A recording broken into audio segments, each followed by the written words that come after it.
عمر کیا تھی؟ نوجوانوں کو اپنی جھولی میں جھانکنا چاہیے، میرے لیے بھی، سب کے لیے بھی۔ علی کرم اللہ وجہہ الکریم کی عمر اس وقت صرف 26 سال کی تھی۔ حیدر کرار کا وہ مقام دیکھو جہاں قوت اور طاقت اس مقام کو پہنچی ہوئی ہے۔ نوجوانوں، کبھی اس علی سے پوچھا آپ نے یہ طاقت آئی کہاں سے آپ کو؟ یہ قوت کیسے آئی؟ یہ وہ نہیں ہے جو جیم میں بنائی ہوئی باڈی تھی۔ وہ علی ابن طالب کاجو بادام اور مہنگی غذائیں کھا کر کے بنائی ہوئی جسم کے مالک نہیں تھے۔ علی تو وہ تھے جو دن بھر باغیچے میں کام کرتے تھے اور شام کو 2 درہم تنخواہ لاتے تھے، 2 درہم تنخواہ لاتے تھے۔ مولا علی کرم اللہ وجہہ الکریم کے گھر میں ایک بار سیدہ کائنات فاطمہ الزہرا رضی اللہ تعالیٰ عنہا کی کنیز سیدہ فضہ نے منت مانگ لی تھی، بچے بیمار ہیں، صحیح ہو جائیں گے تو ہم سب مل کر کے روزہ رکھیں گے۔ 3 روزے رکھنے کی منت مانگی تھی، بچے صحیح ہو گئے، حسنین کریمین صحیح ہو گئے، تو اب منت پوری کرنی تھی، روزہ رکھے۔ روزے میں افطار کیا کریں؟ حضرت علی رضی اللہ تعالیٰ عنہ آٹا لے کر کے آئے، 5 روٹیاں بنی۔ کتنی؟ 5۔ گھر میں بھی 5 ہی لوگ تھے، حضرت علی، حضرت فاطمہ، حسنین کریمین اور فضہ کنیز۔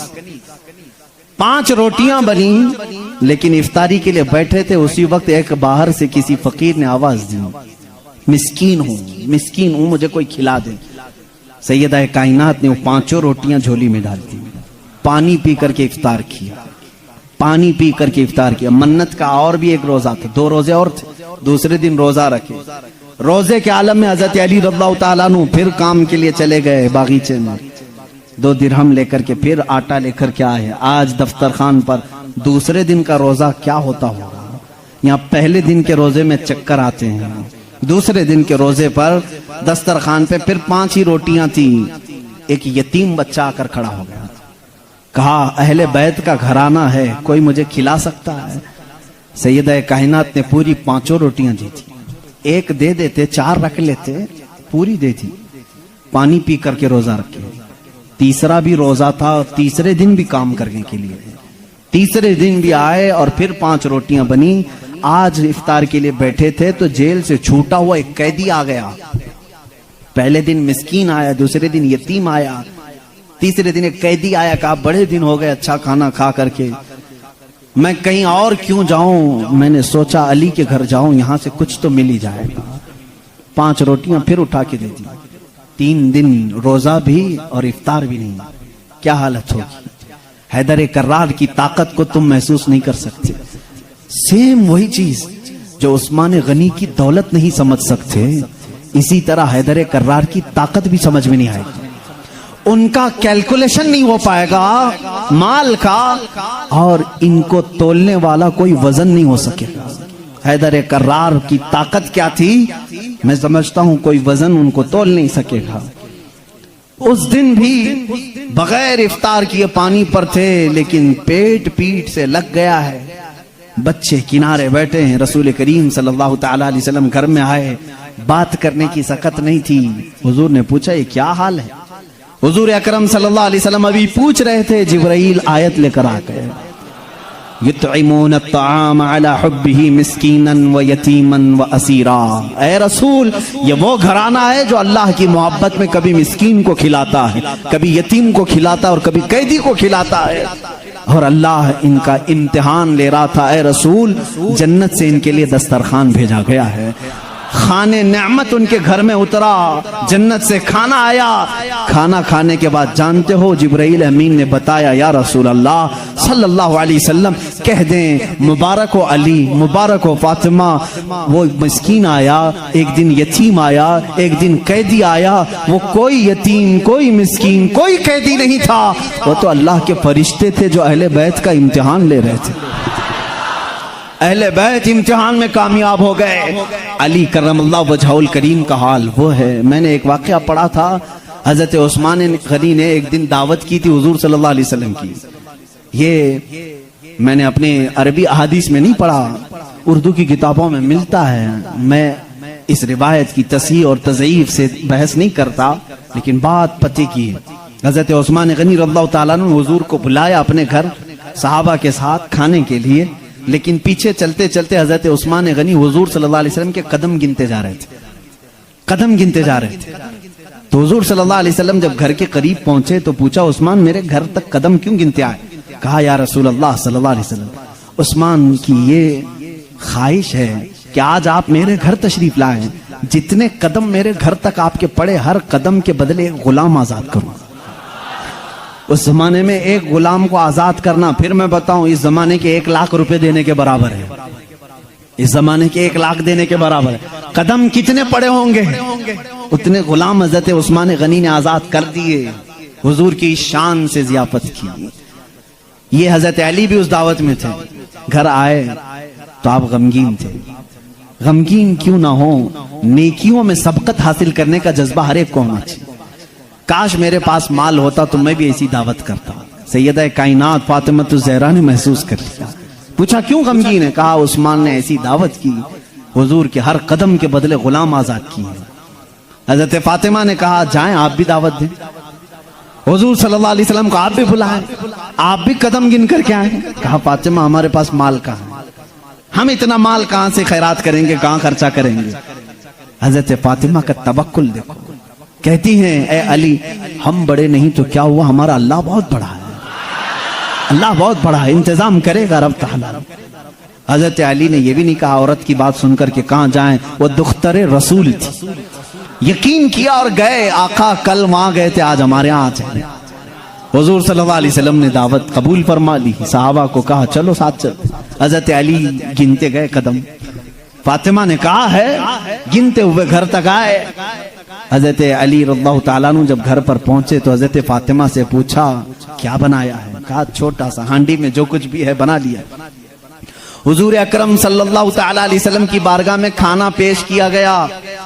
جو تھا صحابہ کھاتے رہے. اس دسترخوان پر جتنے صحابہ آئے سب کھائے، اس ہانڈی کا کھانا ختم ہی نہیں ہوتا. میرے آقا صلی اللہ تعالیٰ علیہ وسلم مسکرانے لگے. اے صحابہ جانتے ہو اس ہنڈیا میں جو آج تم نے کھایا ہے یہ جنت کا خوان ہے. فاطمہ کی خواہش پر رب ذوالجلال نے نعمت جنت اتاری ہے. بات اتنی سنی حضرت علی کرم اللہ وجہ الکریم خوش ہو گئے. فاطمہ تیری بات پر اللہ نے ہماری لاج رکھ لی. دعوت شاندار ہوئی لیکن قدم میں نے گنے اتنے اتنے ہو گئے ہیں، غلام کہاں آزاد کریں. حضرت فاطمہ نے مصلی بچھایا اور سجدے میں چلی گئی. اے مولا تو نے میری لاج رکھ لی، میں نے تیرے رسول کی ضیافت کی. میرے شوہر نامدار علی کا دل رکھ لے. ان کی خواہش تھی کہ ہر قدم رسول پر ایک غلام آزاد کریں. حیثیت نہیں ہے میرے مولا. وہ دعا کرتی رہی. تھوڑی دیر کے بعد حضور صلی اللہ علیہ وسلم نے باہر سے طلب کیا علی کہاں ہیں، فاطمہ کہاں ہیں؟ اندر سے آئے صحابہ تھے. حضور صلی اللہ علیہ وسلم مسکرانے لگے. کہا جبرائیل آئے تھے ابھی مجھے یہ سلام سنا کر کے کہا ہے رب تعالیٰ فرماتا ہے بشارت دے دو جا کر رسول کو. فاطمہ نے دعا کیا، علی نے رسول کے قدم گنے. اللہ نے حضور کے ہر قدم کے بدلے ایک ایک جہنمی کو آزاد کر دیا ہے. عثمان غنی نے دنیا کے غلام آزاد کیے تھے، مولا نے علی کا دل رکھنے کے لیے جہنمیوں کو آزاد کیا ہے. ہم اس علی کی فضیلت کو مانتے ہیں جس کا دل رکھنے کے لیے مولا جہنم سے غلاموں کو آزاد کر دے. حیدر کرار کا گھر معمولی گھر نہیں ہے. جس گھر میں حضرت علی رہتے تھے جانتے ہیں حضور صلی اللہ علیہ وسلم پر وہی کہاں کہاں اترتی تھی. جنگ میں ہیں جبرائیل آ جاتے تھے، پہاڑ پر ہیں جبرائیل آ جاتے تھے، مسجد نبوی میں ہیں جبرائیل آ جاتے تھے، وہی لے کر آتے تھے، آیتیں لے کر کے آتے تھے. ان کے لیے وقت کبھی رات میں آئے بستر عائشہ پر ہیں، آ گئے جبرائیل امین آیتیں لے کر کے. حضور مسجد نبوی پہ مصلی پہ ہیں، آیتیں آ گئی. نماز کی حالت میں ہیں، آیتیں آ گئی. جبرائیل امین کا کام ہی تھا آیتیں لے کر کے آنا. جبرائیل امین کا کام ہی تھا آیتیں لے کر کے آنا. 23 سال تک پتہ نہیں کتنی مرتبہ جبرائیل آئے. لیکن ایک ایکسپشن آپ کو میں یہ بھی بتا دوں، حضور سید الانبیاء صلی اللہ علیہ وسلم جہاں بھی ہیں جبرائیل وقت ہوا اللہ کا حکم ہوا قرآن کی آیتیں لے کر کے آئے. لیکن اس وقت جب رسول کریم صلی اللہ علیہ وسلم فاطمہ کے گھر میں ہوتے، اگر اپنی بیٹی کے گھر میں ہوتے, حیدر کرار کے گھر میں ہوتے, اور اگر آیتیں لانی ہوتی جو جبرائیل جنگوں میں آئے, پہاڑوں پہ آئے, مسجدوں میں آئے, مصلی پہ آئے, فاطمہ کے گھر کی چوکھٹ پر کھڑے ہو جاتے تھے اور اندر سے آواز لگاتے, یا رسول اللہ اپنی دختر سے کہہ دیں, پوچھ لیں جبرائیل کو اگر آنے کی اجازت ہو تو آ جائے, آیتیں لے کر کے آئے. اسی لیے برادر اعلیٰ حضرت فاضل بریلوی امام زمن نے کہا ہے, بے اجازت ان کے گھر میں جبرائیل آتے نہیں, بے اجازت ان کے گھر میں جبرائیل آتے نہیں. قدر والے جانتے ہیں عز و شان اہل بیت. ہم تو جانتے ہیں اہل بیت کسے کہتے ہیں, ہم تو دامان اہل بیت کے لیے تو دعا کرتے ہیں. شیخ سعدی نے ہمیں یہ دعا سکھائی ہے, خدایا بحق بنی فاطمہ کہ بر قول ایمان کنم خاتمہ, اگر دعوتم رد کنی ور قبول منو دست دامان آل رسول. آج بھی معلوم ہے آپ کو ایک دعا حضور تاج الشریعہ رحمت اللہ تعالی علیہ اپنے شہزادے کو لکھوا کر کے گئے, اور وہ دعا آج سب کو دی بھی گئی ہے, نہیں دی گئی ہے تو جماعت رضا مصطفیٰ کے جو متحرک اراکین دھارواڑ میں بھی تھے, انہوں نے پمفلٹ بانٹ کر کے سب کو شائع کیا. سنی کون ہوتے ہیں وہ سنو پہلے. ہمیں تم تانا دیتے ہو کہ اہل بیت سے محبت نہیں کرتے, آؤ ہمارے گھر کی چوکھٹ پر آج بھی لکھا ہوا ہے, لی خمسۃ اطفی بہا حر الوباء الحاتمہ, لی خمسۃ اطفی بہا حر الوباء الحاتمہ, المصطفیٰ والمرتضی وابناہما والفاطمہ. یہ عربی کا شعر ہے جس کا ترجمہ میں بتاتا ہوں. کرونا وائرس پھیلا ہے, کرونا وائرس پھیلا ہے, لوگ پریشان ہیں, لیکن بریلی کی سرزمین سے جو وظیفہ دیا جا رہا ہے, یہ وظیفہ کہ چوکھٹوں پر لگا لو اے سنی مسلمانوں, لی خمسۃ اطفی بہا حر الوباء الحاتمہ, میرے پاس 5 طاقتیں ہیں. اس شعر کا مطلب کیا ہے؟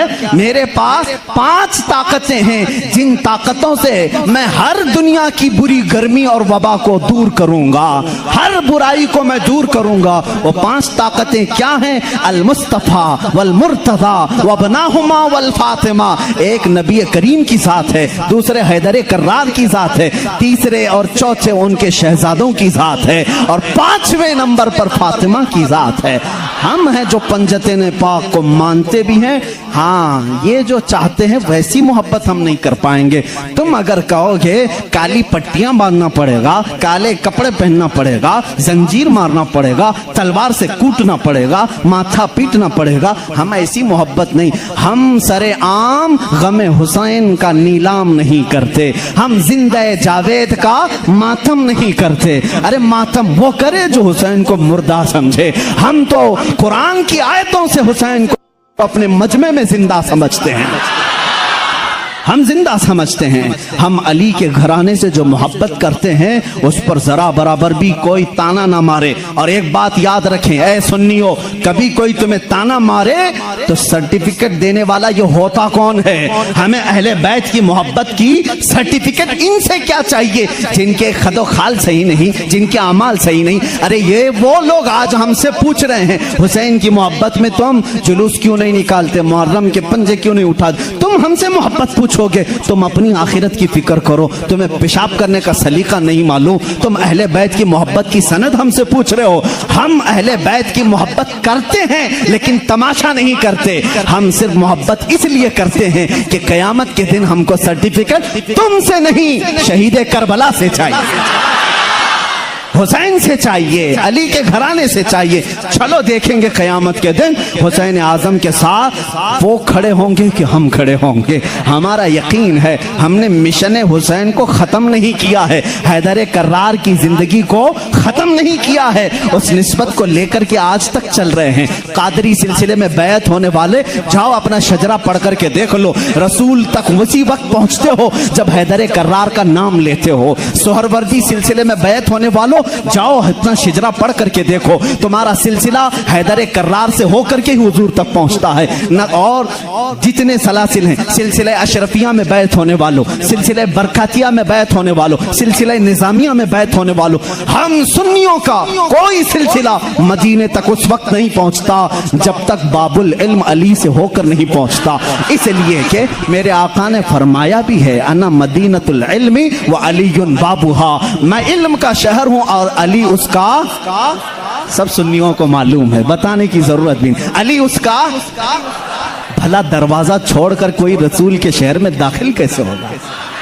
داخل کیسے ہوگا؟ دروازہ چھوڑ کے کہاں سے آئے گا؟ اوپر سے آئے گا، نیچے سے آئے گا، دروازے سے جائے گا۔ ہم علی کو دروازہ شہر رسول کہتے ہیں۔ اے لوگو تم تانا کیا دو گے ہم کو؟ علی اکرم اللہ وجہہ الکریم کی ہم اس فضیلت کے قائل ہیں جس میں آپ کہتے ہیں کہ جو بھی حضور کے پاس آئے گا اسے 2 بار میرے پاس آنا پڑے گا۔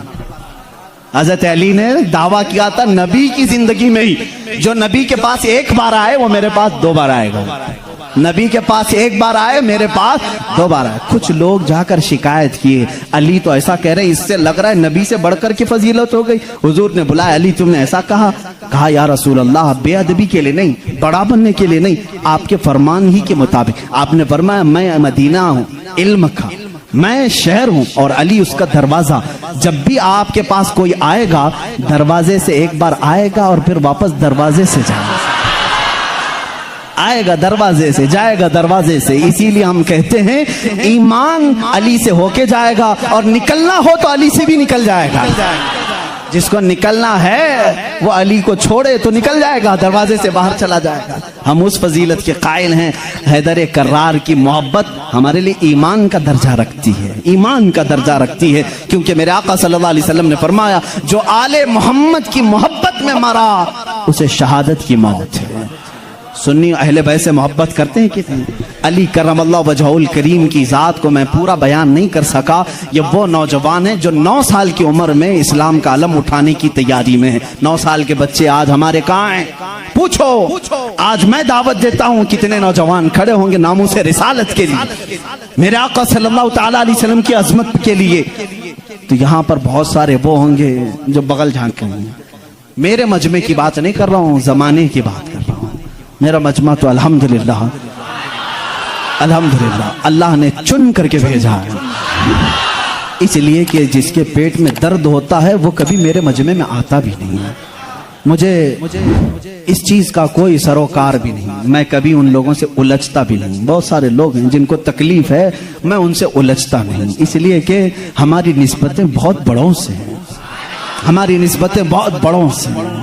اور اگر آج ہی مجھے کوئی ہمارا بچہ کہہ رہا تھا فلاں ایسے آپ کو گالی دے رہا ہے، فلاں ایسے، ہزاروں محبت کرنے والے ایک نظر کا ٹیکا تو ہونا ہی چاہیے، کوئی تکلیف کی بات نہیں، پورے سارے محبت کریں۔ ایسا تو اللہ نے اپنے نبی کے ساتھ نہیں کیا، اپنے نبی کے ساتھ نہیں کیا۔ ایک بار حضرت یحییٰ نبی ہیں، دعا کیا انہوں نے، اے اللہ سب نبیوں کو تو نے کچھ نہ کچھ عطا کیا، میرے لیے عطا کر کہ کوئی بھی مجھے برا کہنے والا نہ ہو۔ حضرت یحییٰ نے یہ دعا کی، جانتے ہیں جواب میں اللہ نے کیا فرمایا؟ اے یحییٰ جو چیز میں نے خود اپنے لیے نہیں رکھی، جو چیز خود میں نے اپنے لیے نہیں رکھی وہ تجھے کیسے دوں؟ اللہ تعالیٰ کو بھی گالیاں دینے والے موجود ہیں کہ نہیں؟ اللہ کے شان میں برے کلمات کہنے والے آج بہت سارے ہیں۔ تو یہ بات سمجھ کر کے چلو، آج بہت ساروں کو کوسنے والے ہیں۔ یہاں پر حضرت علی کی بات آئی ہے، ابھی آخری دن ہے، میں بڑی معذرت کے ساتھ ملا باڑے والے اب سنبھال لو، اس لیے کہ کربلا ہونے والا ہے 2 دن کے بعد، تھوڑا سا وقت لگے گا۔ حیدر کرار رضی اللہ تعالیٰ ان کی ذات کو لے کر اور حضرت امیر معاویہ کی ذات کو لے کر ٹکراتے ہیں اور سنیوں کے عقیدے کو خراب کرنے کی کوشش کرتے ہیں، سنیوں کے عقیدوں کو خراب کرنے کی کوشش کرتے ہیں۔ ایک طرف حضرت علی اور حضرت معاویہ، جنگیں ہوئی ہیں ان کے درمیان، لیکن وہ اجتہادی خطائیں تھیں، اس وقت جو حالات تھے اس کی وجہ سے ہو گئی آپس میں، لیکن دونوں صحابی رسول ہیں۔ سنی یہ مانتا ہے کہ دونوں صحابی رسول ہیں۔ حضرت امیر معاویہ کی شان میں بھی کہو گے تو ایمان ہاتھ سے جائے گا، کیونکہ ان کے لیے بھی حدیثیں آئی ہیں۔ اور حضرت علی کرم اللہ وجہہ الکریم وہ تو داماد رسول ہیں، رسول کریم صلی اللہ تعالیٰ علیہ وسلم کے جانثار صحابہ ہیں، اس وقت کھڑے ہوئے ہیں جب کوئی نہیں تھا۔ حضرت علی رضی اللہ تعالیٰ عنہ کی فضیلت بیان سے باہر ہے. ان کی شان میں ایک جملہ بھی نہیں کہہ سکتے, ان کی شان میں بھی جو ان کے ساتھ معاملات ہوئے. مجھے حیرت ہوتی ہے, گلی نکڑ میں گھومنے والا نوجوان واٹس ایپ میں, فیس بک میں مناظرے کر رہا ہے, معاویہ باغی تھے, علی حق پر تھے. ظالم فیصلہ وہ کرے گا جو ان دونوں سے بڑا ہوگا. بات صحیح ہے؟ حضرت امیر معاویہ ہوں, حضرت علی کرم اللہ وجہہ الکریم ہوں, ان دونوں کا اگر فیصلہ آئے تو کون فیصلہ کرے گا؟ جو ان دونوں سے بڑا ہوگا, وہ محمد رسول اللہ کی ذات ہے, میرے آقا صلی اللہ علیہ وسلم کی ذات ہے, اور اللہ رب العزت ہے. ان دونوں کے اگر آپسی کچھ معاملات تھے بھی تو کون سا چوہا ہے جو ان کے بارے میں اپنی رائے دیتا ہے؟ ہاں, بعض وہ ہیں خارجی کسے کہتے ہیں, جو حضرت علی کی شان میں بکواس کرتے ہیں. یہ ظالم یزیدی ہیں, آج بھی ہیں ان کی اولاد میں کچھ لوگ. اولاد کا مطلب ان کے جانشین ہیں, اس علم کو اٹھائے ہوئے ہیں جو یزید اٹھایا ہوا تھا, وہ حضرت علی کے خلاف بھونکتے ہیں. کچھ ہیں جو حضرت امیر معاویہ کی شان میں بھونکتے ہیں, یہ شیعہ ہیں, وہ خارجی ہیں. لیکن الحمدللہ اللہ کا بڑا احسان ہے, ان دونوں کی ناپاکیوں سے ہمیں بچا کر مولا نے دونوں کی محبت میں ہمیں عطا کیا. اہل سنت و جماعت وہ ہیں جو معاویہ کی شان کو بھی سمجھتے ہیں اور حیدر کرار کی شان کو بھی سمجھتے ہیں. ہم ان جھگڑوں میں کیوں پڑیں؟ قیامت کے دن ہماری نمازوں کے بارے میں ہم سے پوچھا جائے گا, جنگ جمل, جنگ صفین کے بارے میں نہیں پوچھا جائے گا. بتاؤ کہیں کسی کتاب میں لکھا گیا ہے قیامت کے دن اللہ تم سے اٹھائے گا اور پوچھے گا علی اور معاویہ کے درمیان جنگ جمل کیوں ہوئی تھی, جنگ صفین کیوں ہوئی تھی؟ تم سے پوچھا جائے, مجھ سے پوچھا جائے؟ ان کا معاملہ ہے, اللہ ان سے پوچھے گا. میاں تو ڈر, تجھے تیری نماز کے بارے میں پوچھا جائے گا, تجھے تیرے عمل کے بارے میں پوچھا جائے گا. اپنا سب کچھ بھول کر کے وہ صحابہ کے بارے میں زبان درازی کر رہا ہے. اس لیے بچو, یہ رافضیوں کے پھیلائے ہوئے جراثیم سے اپنے معاشرے کو بچاؤ. نوجوانوں کو بھی میں تلقین کرتا ہوں, جب ایسی بحثیں آئیں تو وہاں سے اٹھ جانا, اس لیے کہ شیطان تمہیں غارت کرنے جا رہا ہے, تمہیں برباد کرنے جا رہا ہے. ایسے جھوٹے اور جعلی پیر بھی آئے ہیں جو اہل بیت کی محبت کا راگ الاپتے ہیں, لیکن ان کے اندر علی کی محبت اتنی نہیں, بلکہ معاویہ کی دشمنی کوٹ کوٹ کے بری. وہ صرف یہ چاہتے ہیں کہ حضرت امیر معاویہ کو کافر ثابت کر دیں, باغی ثابت کر دیں. بھولے بھالے مسلمانوں کو یوں بتائیں, دیکھو یزید ان کا بیٹا تھا, حسین کو قتل کیا, بیٹے نے کیا تو کیا ہوا؟ حضرت نوح علیہ السلام کا بیٹا بھی کافر نکلا, کیا اللہ کے نبی کو تانا دو گے؟ ابو جہل دشمن رسول تھا, لیکن بیٹے اکرمہ صحابی رسول تھے. باپ کی غلطی بیٹے کو نہیں, بیٹے کی غلطی باپ کو نہیں دی جائے گی. حضرت امیر معاویہ اس وقت انتقال کر چکے تھے جب کربلا کے واقعات ہوئے تھے, نہیں تھے حضرت امیر معاویہ رضی اللہ تعالی. تو ان بحثوں میں نہ پڑو. مسلمانوں سے مجھے بڑی حیرت ہوتی ہے جن کو حلال و حرام ابھی نہیں معلوم, جن کو نماز میں کتنے فرض ہے وہ نہیں معلوم, ارے وضو کے طریقے نہیں معلوم, غسل کا طریقہ نہیں معلوم, تیمم کا مسئلہ پوچھ لو تو آنکھیں اوپر چلی جائیں. یہ مسائل جو بیسک ہیں یہ نہیں جانتے. معاویہ کی شان میں بکواس, علی کی شان میں بکواس, اور جنگ جمل کیوں ہوئی تھی, جنگ صفین کیوں ہوئی تھی, یہ بحث چھیڑ کے بیٹھے. آج ان تمام بحثوں سے اپنے آپ کو دور کر لو. کچھ لوگ وہ ہیں جو ابھی سیدنا ابو بکر صدیق اور سیدہ فاطمہ الزہرا کے درمیان جو معاملات ہوئے اس کو لے کر کے پڑے ہوئے ہیں. یہاں پر بھی میں یہی کہوں گا, اے سنی مسلمانوں, ان اختلافی بحثوں سے اپنے آپ کو دور کر لو. سیدنا ابو بکر صدیق, یہ مسئلہ میں اب چھیڑوں گا نہیں اپنے اس مجمع میں. حضرت فاطمہ الزہرا رضی اللہ تعالیٰ عنہ کے درمیان کیا ہوا تھا, کیوں شک میں ڈالتے ہو 1400 سال بعد آنے والوں؟ حضرت فاطمہ رسول کریم صلی اللہ علیہ وسلم کا باغیچہ لینے گئی تھی جب حضرت ابو بکر خلیفہ تھے, جو باغ فدق تھا. حضرت ابو بکر صدیق نے یہ کہا, میں نے حضور سے یہ حدیث سنی ہے کہ نبی کی وراثت نہیں بٹتی, کسی بھی نبی کی وراثت نہیں بٹتی, جو نبی چھوڑ جاتے ہیں وہ پوری امت کے لیے صدقہ ہے. انہوں نے جو حدیث سنی وہ بیان کر. حضرت فاطمہ رضی اللہ تعالیٰ عنہ واپس آ گئی, ایک باغیچے کو لے کر کے دونوں کے درمیان بات. شیعہ آپ جب بیان کرتے ہیں سننا مت, میں اجازت نہیں دوں گا ان کی تقاریر سننے کی, کیونکہ بھولے مسلمان کبھی بھی بیٹھ جاتے. لیکن جو میں سنا ہوں, رو رو کر کے بیان کرتے ہیں لوگوں کے درمیان. فاطمہ زہرا صدیق اکبر کے پاس گئی, ان کے چہرے پر تماچے مارے ہیں, ان کی چادر کھینچ لی، سارے قریش کی عورتوں نے انہیں پتھر مارے، وہ روتی ہوئی گھر میں آئی اور اسی غم میں انتقال کر گئی۔ ان کو شہیدہ کہتے ہیں کہ ان کو قتل کیا گیا۔ یہ جھوٹے قصے گڑھ کر کے مسلمانوں کو تباہ کرنا چاہتے ہیں۔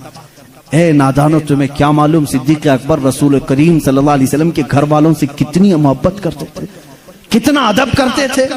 زندگی بھر اپنی خلافت پہ جب تک تھے، وہ باغ کی جو بھی انکم ہوتی تھی وہ سب اہل بیت پہ خرچہ کرتے تھے، اہل بیت پہ خرچہ کرتے تھے۔ لیکن جو اصول تھا رسول کریم کی حدیث کا، وہ انہوں نے سنایا۔ اب یہاں ایک عقیدہ بھی سنا دوں میں آپ کو، عقیدہ بھی۔ صدیق اکبر حضور صلی اللہ علیہ وسلم کا وہ باغیچہ دے دیتے ہیں۔ حضور کی وفات کے بعد حضور کے بیٹے بیٹیوں میں وارثوں میں کون تھا؟ صرف حضرت فاطمہ تھی۔ تو انہوں نے آیت قرآن کی پڑھی کہ باپ کی وراثت بیٹی کو ملتی ہے، تو وہ پوچھنے کے لیے گئی تھی۔ لیکن جب حضرت ابوبکر نے بتا دیا نبی کی وراثت نہیں بڑھتی، عام لوگوں کی وراثت بڑھتی، نبی کی وراثت نہیں بڑھتی، حضرت فاطمہ واپس آ گئی۔ معاملہ اتنا ہی ہے، ہم سنی اتنا ہی کہتے ہیں، یہ بھونکتے ہیں۔ صدیق اکبر کی شان میں غلیظ الفاظ کہتے ہیں۔ میں تمہیں بتاؤں، حضرت ابوبکر نے ایک اس کے ساتھ عقیدہ بھی دیا، میں مر جاؤں، میں اگر مر جاؤں، اگر 1000 روپے چھوڑا ہوں، میرے بچے ہیں تو اس میں ڈیوائیڈ ہو جائے، بیٹے کو اتنا، بیٹیوں کو اتنا۔ آپ میں سے کوئی فوت ہو جائے، آپ کی اولاد کو بانٹا جائے گا کہ نہیں بانٹا؟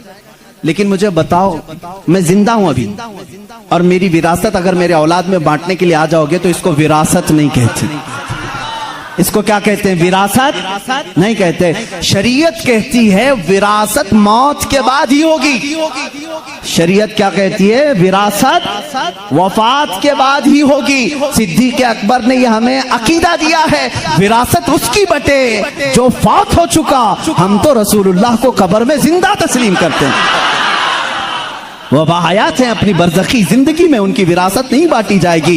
اور یہی سے شریعت ہمیں یہ بھی عقیدہ دیتی ہے، ہم کوئی بھی ہو، ہمارے انتقال کے بعد ہماری بیویوں کو اختیار ہے عدت گزارنے کے بعد دوسرے سے نکاح کر سکتی ہے۔ وہ بیوہ کو اجازت ہے، میں مر جاؤں، آپ میں سے کوئی فوت ہو جائے، بیویوں کو اختیار ہے عدت گزارنے کے بعد دوسرے سے نکاح کر سکتی ہیں۔ لیکن شریعت کا قانون ہے، رسول اللہ کی جتنی بیویاں ہیں پوری عمر بھر کبھی کوئی دوسرا ان سے نکاح نہیں کر سکتا، اس لیے کہ اصول ہے زندہ شوہر کی موجودگی میں کوئی دوسرا نکاح نہیں کر سکتا۔ رسول پاک اپنی قبر میں زندہ ہیں، ان ازواج مطہرات کے نکاح کا تعلق قبر اطہر میں بھی باقی ہے۔ اسی لیے تو حضرت صدیقہ عائشہ فرماتی ہیں، جب رسول کریم صلی اللہ علیہ وسلم دفن ہوئے حجرے میں، وہ جاتی تھی حجرے کی صفائی کرتی تھی۔ حضرت ابوبکر کا انتقال ہوا، اسی حجرے میں دفن ہوئے، وہ جاتی تھی حجرے کی صفائی کرتی تھی۔ کون؟ حضرت عائشہ۔ اور ایک عقیدہ میں دیتا ہوں، حضرت عائشہ کا حجرہ تھا، کمرے کی چابی ان کے پاس تھی۔ حضور ان کے کیا تھے؟ سب کو معلوم ہے نا، حضرت عائشہ کے کیا تھے؟ شوہر تھے۔ اور حضرت ابوبکر حضرت عائشہ کے کیا تھے؟ باپ تھے۔ اب تیسرے نمبر پر حضرت عمر آئے، قبر میں دفن کیے، اس کے بعد حضرت عائشہ نے وہ چابی دوسروں کے حوالے کر دی۔ پھر اندر حجرے میں نہیں جاتی تھی، خود نہیں جاتی تھی کچرا جھاڑنا صفائی کرنے کے لیے۔ پوچھا گیا کیوں نہیں جاتی آپ؟ اتنے سالوں تک جاتی تھی۔ کہتی ہیں میرے شوہر رسول کریم صلی اللہ علیہ وسلم تھے، میرے باپ ابو بکر صدیق تھے، دونوں میرے لیے محرم تھے، میں ان کے سامنے جا سکتی تھی۔ جب سے حضرت عمر دفن ہیں، ایک غیر محرم کے سامنے جانا ہمارے لیے اجازت نہیں۔ کوئی ان سے پوچھے عمر تو قبر میں ہے، عائشہ جواب دیں گی قبر میں ہوا تو کیا ہوا، ان کی زندگی بھی زندوں کی طرح ہے۔ انہوں نے یہ عقیدہ دیا ہے، عائشہ صدیقہ عمر کو جب زندہ سمجھ کر کے حجرے میں نہیں جاتی ہے تو رسول اللہ کی زندگی کا حال کیا ہوگا؟ تو زندہ ہے واللہ، تو زندہ ہے واللہ، میری چشم عالم سے چھپ جانے والے حضرت عثمان اور حضرت علی کی بات آج تھی، میں کمپلیٹ کر دوں۔ مولا عثمان، مولا حیدر کرار کی دونوں کی شہادت ہوئی ہے۔ حضرت عثمان غنی کی شہادت قرآن کی تلاوت کے وقت ہوئی، اور حیدر کرار کی شہادت رمضان کے مہینے میں فجر کی نماز کو چاہتے ہوئے مسجد میں شہادت ہوئی۔ ایک کا محراب ہے، دوسرے کا قرآن ہے۔ کل قیامت کے دن دونوں شہیدوں کے لیے کون کون کھڑے ہوں گے؟ ایک کے لیے قرآن گواہی دے گا، دوسرے کے لیے محراب مسجد کھڑی ہوگی۔ اللہ اللہ، ان کی یہ شان ہے۔ حیدر کرار کی زندگی کہاں سے شروع ہوئی، کہاں ختم ہوئی، دیکھا آپ نے؟ روایات یہ بتاتی ہیں حضرت علی کی ولادت خانہ کعبہ کے اندر ہوئی. ان روایات میں اگرچہ اختلاف ہے لیکن حضرت علی کرم اللہ وجہہ الکریم کی ولادت اللہ کے گھر میں ہوئی. اور آپ جب پیدا ہوئے ان کی ماں فاطمہ بنت اسد کہتی ہیں حضرت علی دودھ نہیں پی رہے تھے. پیدا ہونے کے بعد دودھ نہیں پی رہے تھے, آنکھ بھی نہیں کھول رہے تھے. لوگوں کو ایسا لگا معذور بچہ تو نہیں آ گیا, بیمار بچہ تو نہیں آ, پیتا بھی نہیں, آنکھ بھی نہیں کھولتا. یہ بات حضور صلی اللہ علیہ وسلم کو پہنچائی گئی. ابھی اعلان نبوت نہیں فرمایا تھا میرے آقا نے. حضور اکرم صلی اللہ علیہ وسلم آئے, ان کی ماں کی گود سے خود لے لیا. حضور صلی اللہ علیہ وسلم نے اپنے گود میں لیا. اللہ کے نبی صلی اللہ علیہ وسلم نے اپنا منہ سے دہن مبارک سے لعاب نکال کر حضرت علی کے منہ میں رکھ, انگلی کو انہوں نے چوسنا شروع کر دی. جو ماں کے سینے سے دودھ نہیں پی رہے تھے وہ انگشت رسول پینے لگ گئے. اس دن حضور نے کیا پلایا ہوگا وہ تو حیدر کرار ہی جانا. اسی لیے تو باب العلم کہا گیا ہے. اسی لیے تو علی کہتے ہیں میں سورہ فاتحہ کی تفسیر لکھوں تو 70 اونٹ بوجھل ہوں گی. یہ برکت آئی تھی وہ رسول پاک کی انگلی سے, اور چوسا تو پہلی غذا پیٹ میں گئی ہے رسول پاک کی انگلی سے.